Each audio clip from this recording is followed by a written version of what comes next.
علی بھائی، آج کا پہلا سوال ہے، دین اسلام میں عید کی قربانی کے پیچھے کیا حکمت پوشیدہ ہے اور اسے سنت ابراہیمی علیہ السلام کیوں کہا جاتا ہے؟ دیکھیں جی، یہ جو عید قربان کی قربانی ہے، یہ حضرت ابراہیم علیہ السلام کی یادوں میں سے ایک یاد ہے جو اللہ تعالیٰ نے قیامت تک کے لیے انسانیت میں باقی رکھی ہے۔ قرآن حکیم میں اس کی تفصیلات موجود ہیں، ان کو ڈسکس کرنے سے پہلے ایک میں کرامت عرض کر دوں۔ ہماری آج کی یہ مجلس جو ہے نا، یہ 124 نمبر مجلس ہے، اور یہ اچانک ہی ڈیسائیڈ کیا کہ اب چونکہ قربانی کا مہینہ شروع ہونے والا ہے، ذی قعدہ کا آخری عشرہ چل رہا ہے، اور اس کے فوراً بعد ذو الحجہ 1441 ہجری شروع ہو جائے گا۔ آج کی ہماری یہ اسٹوڈیو ریکارڈنگ 19 جولائی 2020 کی ہے، تو آلموسٹ یہ 21 جولائی کو امید ہے کہ یہ ذو الحجہ کا مہینہ شروع ہو جائے گا۔ تو یہ اچانک سب کچھ ہوا، اور پھر ہم نے پچھلے ہی ویک میں یہ فلوٹ کر دیا اپنے واٹس ایپ گروپس میں کہ پوری دنیا سے سوالات کلیکٹ کیے جائیں تاکہ کوئی سوال باقی نہ رہے۔ یہ 50 کے قریب سوالات ہم نے اکٹھے کیے، تو میرے دل میں ایک قلق تھا کہ کاش یہ 125 نمبر مجلس ہوتی، کیونکہ یہ ہماری اسپیشل مجلس ہے، 124 نہ ہوتی۔ پھر میرے دماغ میں ایک بات آئی کہ میں قرآن حکیم میں کوئی صورت ایسی کھولوں جس میں 124 نمبر آیت مجھے ایسی ملے جس کا تعلق ڈائریکٹلی ابراہیم علیہ السلام کے ساتھ ہو، اگر ڈائریکٹ نہ بھی تو انڈائریکٹلی ہو۔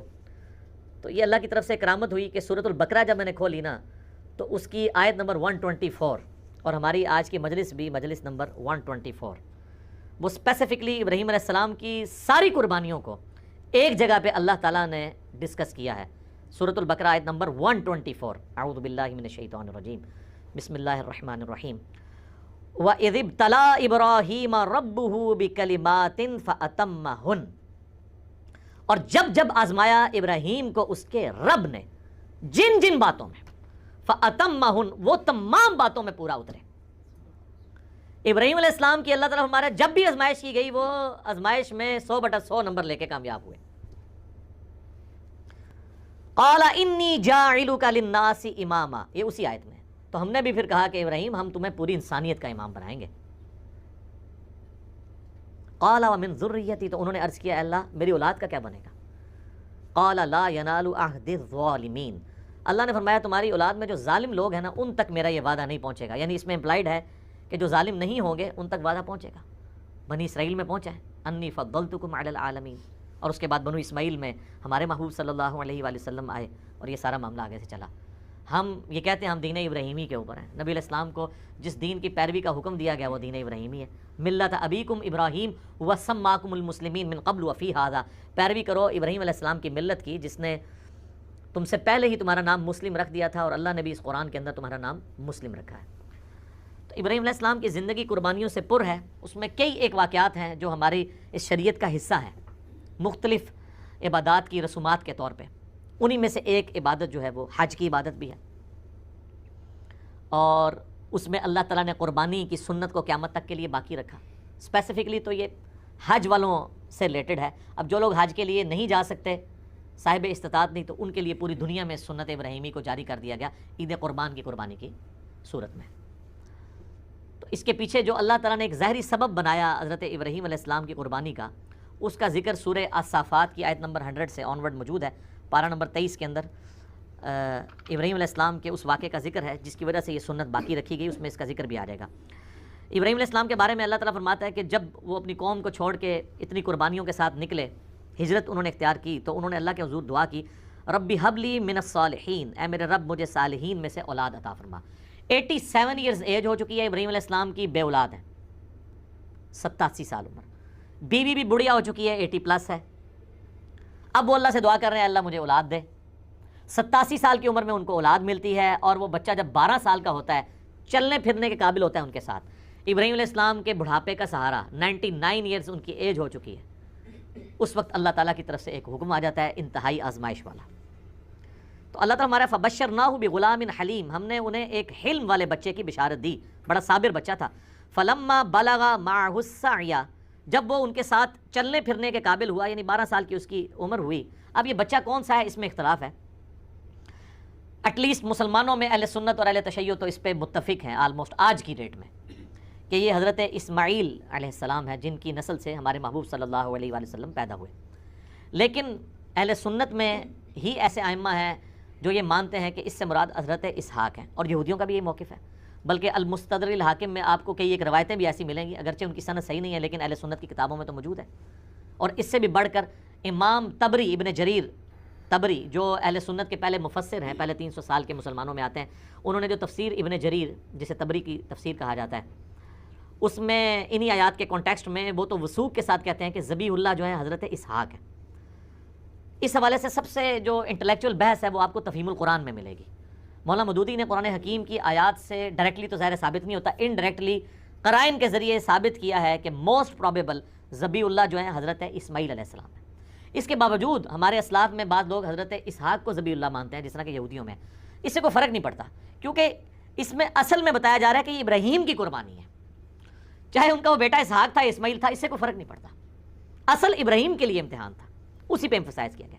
تو اللہ تعالیٰ جب چلنے پھرنے کے قابل ہوا، قال یا بنیا، تو ابراہیم علیہ السلام نے کہا اے میرے بچے، انی ارا فی المنام، میں نے خواب میں دیکھا ہے۔ یاد رکھیے گا نبیوں کا خواب وحی الہی ہوتا ہے، بخاری مسلم دونوں میں حدیث ہے کہ نبوت کا 46واں حصہ ہے خواب، انبیاء کے خواب میں شیطانوں کو دخل نہیں ہے۔ انی اذبحک فانظر ماذا تری، میں یہ دیکھ رہا ہوں کہ میں تمہیں خواب میں نے دیکھا کہ میں تمہیں ذبح کر رہا ہوں، تو بتاؤ تمہاری کیا رائے ہے۔ اب ظاہر ہے وہ بھی نبی کا بچہ تھا، اسے پتا تھا کہ جب نبی کو خواب دکھایا گیا تو اللہ تعالیٰ پریکٹیکلی یہ قربانی چاہ رہا ہے۔ ظاہر ہے کہ اب وہ اس ماں کی اولاد ہے کہ جس کو بیابان میں سورہ ابراہیم میں آتا ہے کہ حضرت ابراہیم علیہ السلام ایک بالکل بیابان جگہ میں مکے کے اندر چھوڑ کے چلے گئے اللہ تعالیٰ کے توکل کے اوپر۔ قال یا ابت افعل، انہوں نے کہا اے میرے ابا جان کر گزریے ما تؤمر، جس کا اللہ نے آپ کو حکم دیا، ستجدنی انشاءاللہ من الصابرین، انشاءاللہ آپ مجھے صابروں میں پائیں گے، آپ کو جو آپ کے رب کا حکم ہے وہ کر گزرے۔ اللہ اکبر۔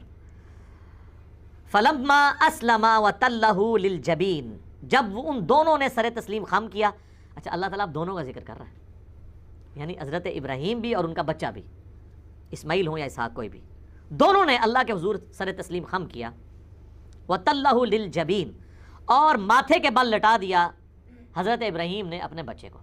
ماتھے کے بل اس لیے لٹایا کہ کہیں غلطی سے میری نظر بھی چہرے کی طرف نہ پڑے اور شفقت پدری جو ہے وہ کہیں پہ ٹریگر نہ کر جائے، تو میں دیکھوں بھی نہ۔ وَنَادَيْنَاهُ أَن يَا إِبْرَاهِيمُ، تو اللہ تعالیٰ ماتا ہے این اس موقع پہ جب وہ چھری چلانے لگے، ہم نے پکارا کہ اے ابراہیم قد صدقت الرؤیا، بے شک تو نے سچا کر دکھایا اپنا خواب، اِنَّا كَذَلِكَ نَجْزِي الْمُحْسِنِينَ، بے شک ہم اس طریقے سے ہی جزا دیا کرتے ہیں محسنین کو۔ یعنی حضرت ابراہیم نے تو اپنے بچے کی لائف اور اپنی وہ محبت سٹیک پہ لگا دی تھی، بس وہ آخری لمحہ تھا نا، ادھر تک اللہ تعالیٰ لے آیا ایج کے اوپر جا کے۔ ان ھذا لہو البلاء المبین، اللہ تعالیٰ فرما رہا ہے یہ بہت ہی بڑی آزمائش تھی جو ہم نے ابراہیم پہ ڈالی۔ یار جس کو اللہ کہہ رہا ہے کہ یہ بہت بڑی آزمائش تھی، وہ آزمائش کتنی بڑی ہے، اور اس میں حضرت ابراہیم کی کتنی تعریف بیان ہوئی ہے، اللہ اکبر۔ تو اللہ تعالیٰ فرما رہا ہے وَفَدَيْنَاهُ بِذِبْحٍ عَظِيمٍ، تو ہم نے اسے فدیہ، اس کی جگہ ایک بہت بڑی عظیم قربانی کا بنا دیا، یعنی وہ آسمان سے اللہ کی طرف سے ایک مینڈا نازل ہوا۔ وَتَرَكْنَا عَلَيْهِ فِي الْآخِرِينَ، اور ہم نے اس سنت کو باقی رکھا آنے والوں میں۔ سلام علی ابراہیم، سلامتی ہو ابراہیم کے اوپر۔ كَذَلِكَ نَجْزِي الْمُحْسِنِينَ، اسی طریقے سے ہم اپنے نیکوکار بندوں کو بدلہ دیا کرتے ہیں۔ انہو من عبادنا المؤمنین، بے شک وہ ہمارے عبادت گزار بندوں، خاص بندوں میں سے تھے۔ وبشرناہ باسحاق نبیا من الصالحین، اور ہم نے بشارت دی پھر انہیں اسحاق کی جو صالحین نبیوں میں سے تھا۔ اسی کے تحت یعنی مولانا مودودی کا موقف ہے، چونکہ حضرت اسحاق کا ذکر بعد میں آ رہا ہے تو اس سے یہی لگ رہا ہے کہ حضرت اسماعیل تھے اور حضرت اسحاق ان سے چھوٹے تھے۔ تو قرآن میں یعنی جو تورات میں حضرت اسحاق کو ذبیح اللہ کہا گیا ہے، لیکن چونکہ وہ ٹیمپرڈ فارم میں ہے، مہیمن اس پہ نگہبان تو یہ والی کتاب ہے، تو اس میں جو اشارہ ہے وہ حضرت اسماعیل کی طرف ہی ملتا ہے۔ تو اللہ تعالیٰ فرما رہا ہے کہ یہ جو ہم نے اس قربانی والی سنت کو آنے والوں میں باقی رکھا، حج کی شکل میں بھی باقی رکھا اور عید قربان کی شکل میں بھی باقی رکھا، اور سورۃ الحج میں اللہ تعالیٰ نے حج کی قربانی کا ذکر کیا ہے، اور اس قربانی کو شاعر اللہ اللہ تعالیٰ نے ڈکلیئر کیا ہے۔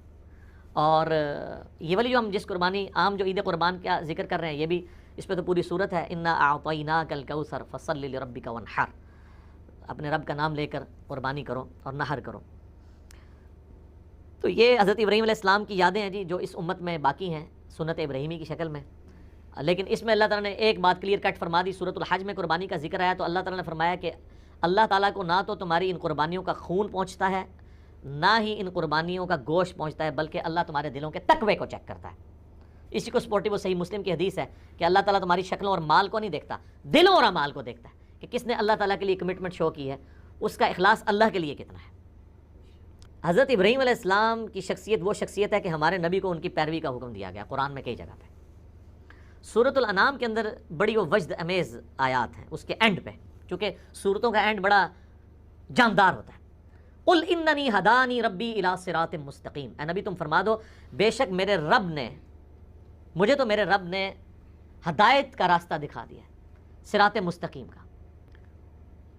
دین القیم ملت ابراہیم حنیفہ، یہ دین وہ ہے جس کی طرف اللہ نے میری رہنمائی کی ہے جو کھڑا ہے ابراہیم کی ملت پہ، جو حنیفہ تھے سب سے ٹوٹ کے ایک اللہ کے ہو جانے والے. وما کان من المشرکین، اور وہ مشرک نہیں تھے. سب سے بڑی ڈگری یہ ہے قیامت والے دن. کہنے کو تو یہاں پہ لاکھوں دعوے دار ہیں ہم شرک نہیں کر رہے، لیکن خواہش نفس کو بھی شرک کہا گیا. افرائیت من اتخذ الہہ ہوا، نبی بھلا اس شخص کو دیکھا جس نے اپنی خواہش نفس کو اپنا رب مان لیا. تو اس درجے میں کہ دنیا کا کوئی گناہ بھی دیکھا جائے تو وہ کسی نہ کسی درجے میں شرک کے شجر خبیثہ کی کوئی شاخ بنتا ہے. تو ہر اعتبار سے ابراہیم کو اللہ تعالیٰ نے محفوظ کیا ہے اور یہ ڈگری دی ہے وما کان من المشرکین. قل ان صلاتی و نسکی، اے نبی فرما دو کہ بے شک میری نماز اور میری قربانی، و محیایا و مماتی، اور میرا جینا اور میرا مرنا، للہ رب العالمین، اس اللہ کے لیے ہے جو تمام جہانوں کا پالنے والا ہے. وَبِذَالِكَ أُمِرْتُ لا شریک لہ، اور میں اس کے ساتھ کسی کو شریک نہیں ٹھہراتا. وَبِذَالِكَ أُمِرْتُ، اور مجھے اسی کا حکم ہوا ہے. وَأَنَا أَوَّلُ الْمُسْلِمِينَ، کہ سب سے پہلے میں اللہ کے حضور سر تسلیم خم کروں، سب سے پہلا مسلم میں بنوں. انہی آیات میں جو ہے نا قُلْ إِنَّ صَلَاتِي وَنُسُكِي، بے شک میری نماز اور میری قربانی، وَمَحْيَايَ وَمَمَاتِي، اور میری زندگی اور میری موت کس کے لیے؟ اللہ کے لیے. اب آپ ذرا اس کو ریلیشن شپ دیکھیں. قل ان صلاتی و نسکی، میری نماز میری قربانی، و محیایا و مماتی، میرا جینا اور میرا مرنا اللہ کے لیے. یہ جینے کا تعلق نماز کے ساتھ ہے. زندگی میں آپ نے نماز قائم رکھنی ہے تو آپ زندہ ہیں. جو بخاری مسلم میں حدیث ہے جو اللہ کا ذکر کرتا ہے وہ زندہ ہے، جو نہیں کرتا وہ مردہ ہے. وَأَقِمِ الصَّلَاةَ لِذِكْرِي، میری یاد کے لیے نماز کو قائم رکھنا. حضرت موسیٰ کو نبی علیہ السلام اللہ تعالیٰ نے فرمایا تھا جو سورہ طٰہٰ میں آتا ہے. تو زندگی کیا ہے؟ نماز. ان صلاتی و نسکی، اور دوسری چیز کیا تھی؟ قربانی. تو قربانی کا تعلق کس کے ساتھ ہے؟ موت کے ساتھ. ان صلاتی و نسکی و محیایا و مماتی، نماز کا تعلق حیات کے ساتھ اور قربانی کا تعلق موت کے ساتھ. سر یہ جو آپ جانور قربان کر رہے ہوتے ہیں نا، یہ آپ یہ کہہ رہے ہوتے ہیں کہ میں اس جانور کو قربان کر کے سنت ابراہیمی کی یاد تازہ کر رہا ہوں کہ اوریجنلی تو ہمیں اپنی اولاد کو بھی اگر قربان کرنا پڑے اللہ کے لیے تو ہم کریں گے. یہ جانور تو ایک سمبل کے طور پہ ہے، اور اس سے بھی بڑھ کے اگر ہمیں اپنی بھی جان دینی پڑی، کیونکہ اللہ تو ادھر اپنی جان کی بات کر رہا ہے نا. وَمَمَاتِي، میری موت اللہ کے لیے، بے شک میری نماز، میری قربانی، میرا جینا، میرا مرنا اللہ کے لیے ہے جو تمام جہانوں کا پالنے والا ہے. تو سر قربانی کا جو فلسفہ ہے نا، یہ بڑا، یعنی حج کا ایک ایک آپ رسم کو دیکھیں نا، جو جو اس میں رسومات ہمیں سکھائی گئی ہیں، ایک ایک جو مناسک کے اندر چیزیں آتی ہیں، وہ ہر ایک کے اندر ایک پورا فلسفہ ہے. سب سے بڑا تو احرام ہی دیکھ لینا جی، کفن کی علامت ہے جی. آپ نے انسلے کپڑے پہنے ہوئے ہیں، کوئی غریب ہے امیر ہے، سب کا سب ایک ہی لباس کے اندر ہے. ٹھیک ہے جی. تو یہ تو خیر ایک ڈیٹیل طلب ٹاپک ہے، چونکہ آج ہم قربانی کو ڈسکس کر رہے ہیں. تو یہ اللہ کی طرف سے ایک کرامت ہوئی ہے کہ سورۃ البقرہ کی آیت نمبر 124 کیٹاگوریکلی ابراہیم علیہ السلام کی قربانیوں کو اللہ نے انڈورس کیا ہے. اور آپ دیکھیں سورہ نجم میں آئے تو حضرت ابراہیم کے بارے میں وَإِبْرَاهِيمَ الَّذِي وَفَّى، ابراہیم وہ ہے جو وفا کرنے والا ہے اپنے رب کے ساتھ. ابراہیم اللہ کے ساتھ وفا کرنے والا. تو یہ وفا ان کی ہر زندگی کے لمحے میں ہمیں نظر آتی ہے. تو آج یہ کرامت ہوئی ہے جی. 124 ہماری مجلس تھی، قربانی پہ ہے، ابراہیم علیہ السلام کے ساتھ ریلیٹڈ ہے. اور اس کے ساتھ ایک چھوٹی سی کرامت یہ ہوئی کہ ہم نے پچھلے ویک ویسے ہی ڈیسائیڈ کیا کہ جس طرح ہم نے حضرت عیسیٰ علیہ السلام کی منقبت پڑھوائی تھی، تو ہم ایک حضرت ابراہیم علیہ السلام کے اوپر بھی منقبت، مجھے شعیب بھائی نے کہا کہ اس طرح ہے میں تیار کروں، میں نے کہا جی کریں. تو اللہ کی طرف سے دوسری کرامت ہوئی کہ وہ آج ہی ہم نے پڑھوائی ہے وہ منقبت، جب ابراہیم علیہ السلام کا ذکر ہو رہا ہے، ان کی قربانیوں کا ذکر ہو رہا ہے. تو یہ دو کرامتیں اللہ کے فضل سے جمع ہوئی ہیں، لہٰذا ہم کرامتوں کو مانتے ہیں، منکر نہیں ہیں.